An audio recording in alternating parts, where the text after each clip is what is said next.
I'm sitting here, look at a mess with my sick baby.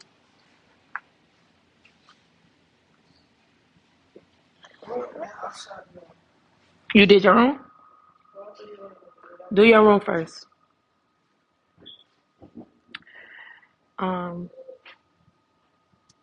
I just want to say God is so good. I gotta close my eyes. I've been home.